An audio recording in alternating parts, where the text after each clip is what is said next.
Muy buenos días, que el Señor les bendiga en este precioso día que nos regala, dice la Escritura, este es el día que ha hecho el Señor, alegrémonos y gocémonos en Él. Quisiera recordarles, porque seguramente lo he escuchado, un refrán, que es el título de nuestro devocional hoy. Una golondrina no hace verano. Creo que todos lo conocemos, pero si no, se lo estoy dando a conocer en esta mañana. Un refrán muy popular. Una golondrina no hace verano. Y lo que hace o pretende enseñarnos este refrán es que nos advierte de la confirmación de un solo hecho. No se puede deducir como una norma o regla general. O sea, el hecho de que haya un hecho que ocurre aislado no puede ser tomado como una regla general. Si prestamos atención un poco a la conducta de estas aves, las golondrinas, quizás entendamos mejor el mensaje. Las golondrinas son aves que migran a largas o cortas distancias y que se caracterizan por establecerse en lugares con climas favorables para sobrevivir. Y en la época de invierno ellas recorren en bandadas muchos kilómetros para situarse en estas zonas que les sean favorables, un clima favorable y la manera de poder tener alimento, disponibilidad de ellos para poder sobrevivir. Y también ponen sus huevos y dan a luz sus crías.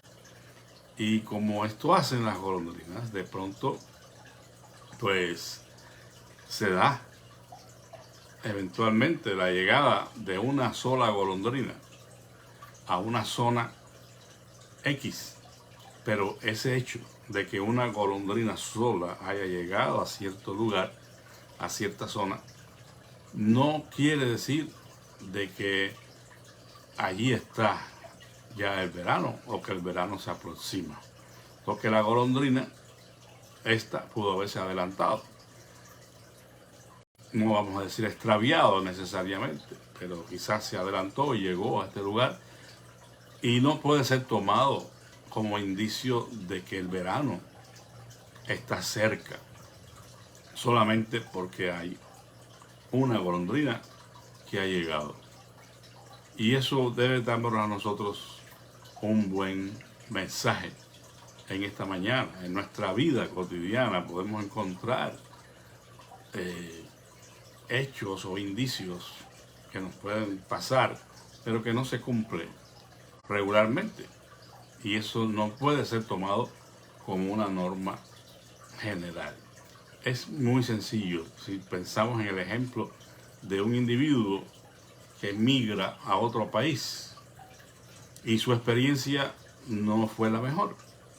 Digamos que tuvo muchas dificultades para encontrar trabajo, para establecerse en ese nuevo país y tuvo un montón de dificultades que quizás no pudo superar. Pero eso no quiere decir que a todo individuo que marche o que migre al mismo lugar le irá de la misma manera. O sea, en la búsqueda de su estabilidad y economía. No necesariamente, porque le pasó a uno, ahora vamos a generalizar y decir, bueno, pues ahí no se puede ir porque nos va a ir mal, porque a un individuo le pasó y el caso contrario también.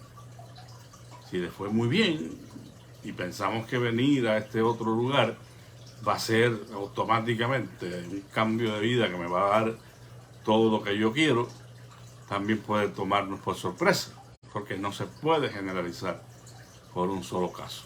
Entonces, el dicho este tiene mucha importancia para nosotros, aun si pensamos en nuestra realidad cristiana, en nuestro servicio al Señor, el ministerio que podamos ofrecer a Dios, la diaconía. O sea, es aquel servicio que ofrecemos en amor al Señor. Pero a veces, cuando no se nos enseña bien o no tenemos un norte bien definido en estos asuntos, podemos caer en este error. Podemos pensar equivocadamente que somos únicos e indispensables. Es otro enfoque que se le puede dar a este asunto. Es decir, creernos que tan solo con nosotros, que el aporte que damos es suficiente. Y eso es algo contrario al espíritu de las Escrituras. No puede la iglesia desarrollar su ministerio con efectividad con caciques, pequeños líderes que piensan que son autónomos y son imprescindibles, y lo que están haciendo no es sirviendo al Señor, sino haciendo un gran show para ser vistos y aplaudidos por los hombres. Considerarse imprescindible en el servicio al Señor es algo que debemos evitar, porque se constituye un pecado incluso. La idea que el Nuevo Testamento nos da acerca del ministerio de la iglesia es que ese ministerio ha de ser ofrecido en unidad de pensamiento, unidad de propósito. Debemos entender el principio de unidad en la diversidad, porque somos diferentes y Dios nos ha dado diferentes dones y diferentes capacidades para servirle a Él. Entonces, nadie, ni siquiera un pastor o un superintendente, puede pensar de que es imprescindible y que si él no está, no se puede llevar adelante la obra. Porque es que eso es una falacia. La obra es de Dios. Y mientras que todos somos necesarios, nadie es imprescindible. Entonces, por mucha capacidad que tengamos, podemos decir con toda efectividad que un pastor no hace una iglesia. De la misma manera que una golondrina no hace verano, un pastor no hace una iglesia, aunque tenga todos los dones, lo cual es imposible. Pero digamos que tuviera todos los dones y todas las capacidades. Si ese pastor no encuentra un grupo de personas que se identifica con esa iglesia y con ese ministerio y que abraza la misma visión que tiene el pastor, entonces no hay iglesia.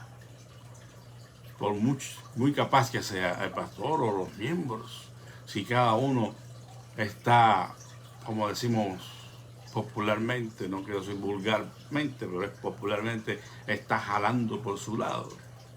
Si son pequeños tronos, pequeños reinos que están en esa iglesia, en esa congregación, jamás se podrá cumplir con el ministerio de la iglesia, efectivamente. Es decir, el ministerio, el servicio que ofrecemos a Dios no será aceptado por Él. Será motivo de escándalo, de controversia, de problemas, porque no estamos honrando al Señor. Por eso es que la Escritura enfatiza siempre: todo lo que te viniere a la mano, hazlo como para el Señor y no para los hombres. Y dice la Escritura en 1 Corintios 12:21, ni el ojo puede decir a la mano, no te necesito, ni tampoco la cabeza a los pies, no tengo necesidad de vosotros. Es decir, que es una unidad en la diversidad, donde cada quien es necesario, donde cada quien tiene su grano de arena que aportar, pero que es importante. No imprescindible, pero sí necesario, por lo que debemos ocuparnos, amados hermanos, en formar parte de un cuerpo, donde cada quien tiene su función determinada y donde todos van en el cumplimiento de la misma visión. El cuerpo unido, diferentes miembros pero comprometidos con una sola visión. Ese es el deseo de Dios, para que nosotros podamos vivir la vida que a Él le agrada, podamos traer honra y alabanza a su nombre, y el ministerio, el servicio sea efectivo. Pero ninguno de nosotros por sí solo puede hacer un ministerio, puede llevar adelante la obra de Dios, porque depende de muchos y no de uno, y sobre todo depende de Dios, porque es su obra. Él la sustentará y Él la hará progresar en la medida de nuestra fidelidad, cuando estemos unidos verdaderamente como una unidad perfecta de pensamiento, de acción, de propósito.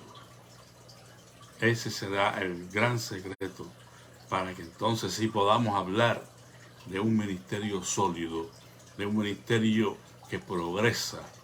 Es un servicio que se ofrece a Dios de todo corazón, pero dirigido por sus pensamientos, por sus ordenanzas para nosotros. Así que les animo, amados hermanos, nunca nos consideremos imprescindibles, porque no hay hombre imprescindible, pero sí somos necesarios. Recuerden la ilustración que les conté en cierto momento de una gran orquesta dirigida por un gran director. Y allí habían, como usted puede imaginar, personas que tocaban diferentes instrumentos. Y había un músico que se sentía muy mal. Él tenía un bajo concepto de sí mismo, no estaba contento porque él tocaba el flautín, un pequeño instrumento de viento que apenas se podía escuchar. Y él, aunque participante de la orquesta o miembro de la orquesta, no estaba feliz. Y se llegó el gran día de la presentación de la orquesta y el director comenzó a dirigir la música, los instrumentos, con su varita. Y el muchacho este que tocaba el flautín, de pronto se dijo, pero ¿qué hago yo aquí? ¿Por qué voy a estar tocando esto que ni siquiera se escucha? Y mira estas personas con sus grandes instrumentos, esos sí son vistos. Y bueno, en esos pensamientos dejó de tocar el flautín. La música continuó, pero por unos breves momentos. Inmediatamente el director paró a la orquesta e hizo una pregunta al grupo. ¿Sabe cuál fue la pregunta? ¿Qué pasa con el flautín?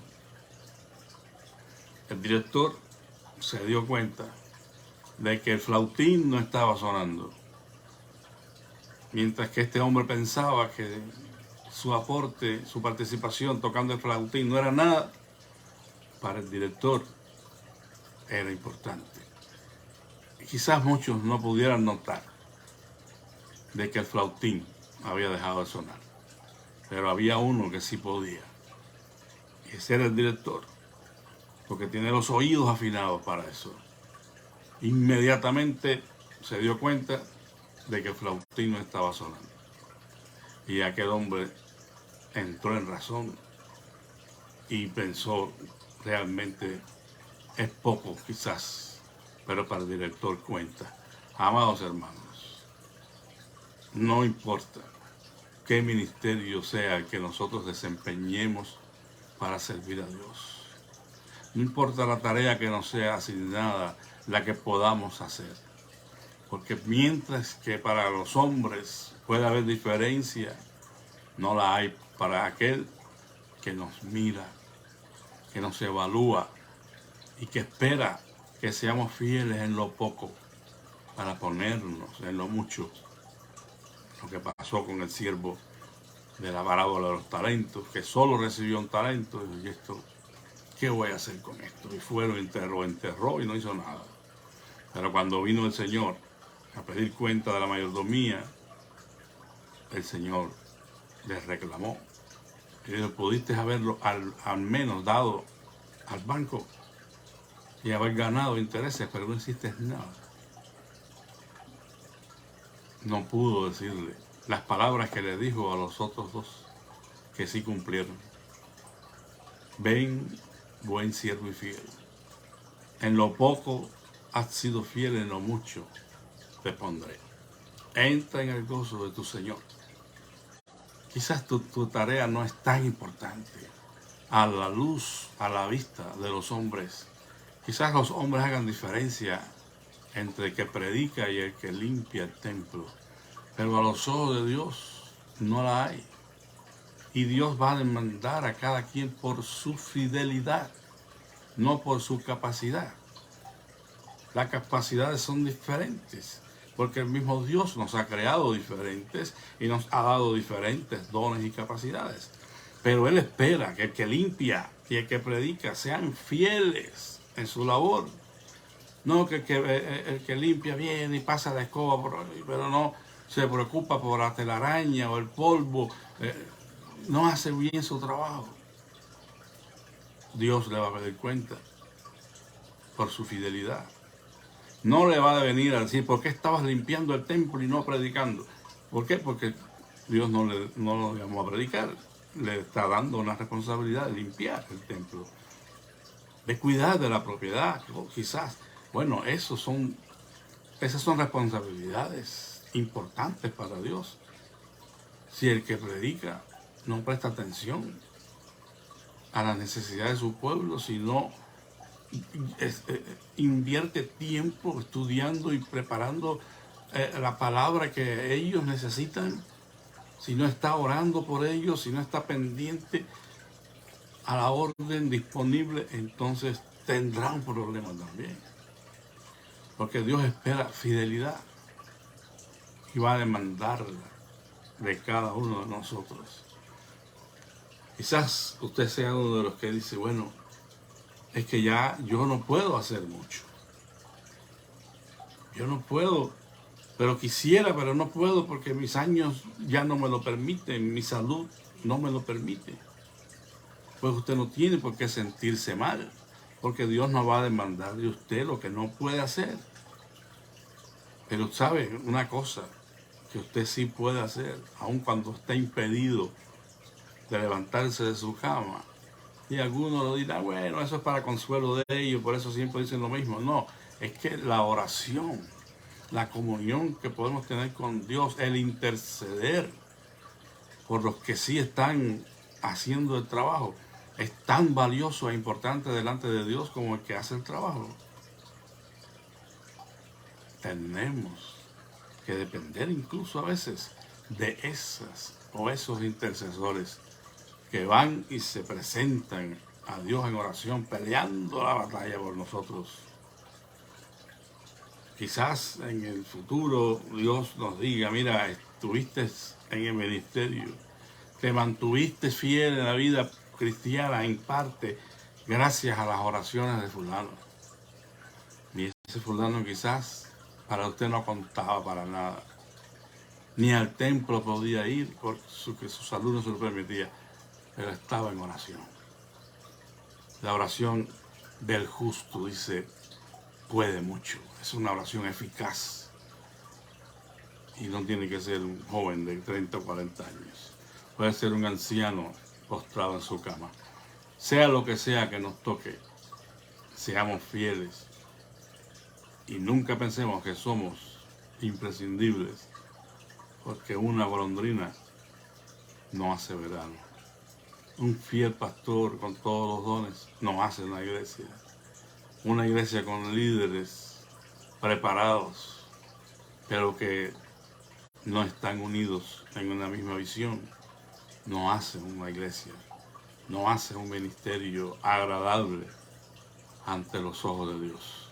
Tengamos el sentir del apóstol Pablo cuando dijo, de ninguna cosa hago caso, ni estimo preciosa mi vida para mí mismo, con tal que acabe con gozo el ministerio que recibí del Señor Jesús, para dar testimonio del Evangelio y la gracia de Dios. Que el Señor nos ayude y estemos listos para servir con excelencia, de la manera que Él ha dispuesto para nosotros, no de la manera en que otro lo hace. Cada quien dará cuenta de sí mismo. Que el Señor les bendiga Quisiera que oráramos en esta mañana, amados hermanos, por un pastor que se encuentra en la ciudad de Riobamba. Este pastor se llama Tomás Valla, ha estado internado por 2 semanas en el hospital, tiene problemas de cálculos renales y va a tener que ser sometido por segunda ocasión a una intervención quirúrgica. Oremos para que el Señor tenga misericordia de este siervo. Y oremos también por una niña que estuve viendo aquí, que se llama Abril, que tiene leucemia, cáncer en la sangre.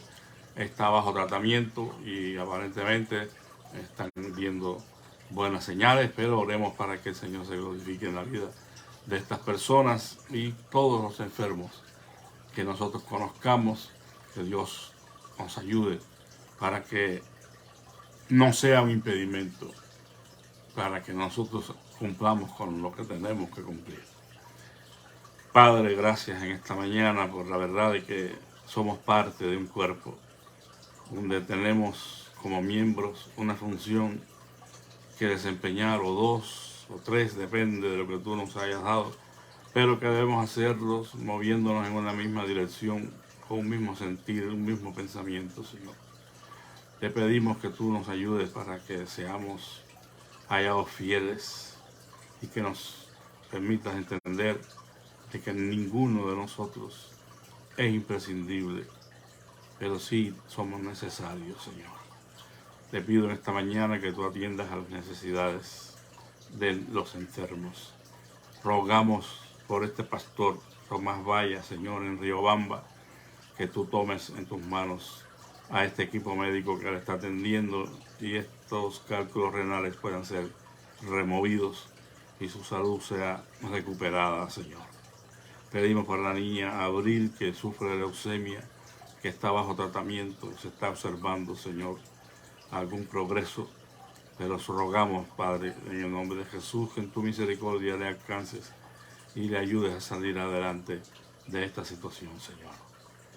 Seguimos orando por las necesidades de la iglesia, por cada una de las familias, Señor, los propósitos del nuevo año, de las metas que se han propuesto, pero sobre todo, Padre, que puedan ser hallados fieles. Bendice a cada familia de la iglesia de sus flores, Señor, y ayúdanos a unirnos en el mismo sentir, en la misma visión, Señor, en la misma acción. Obra, Señor, en cada necesidad.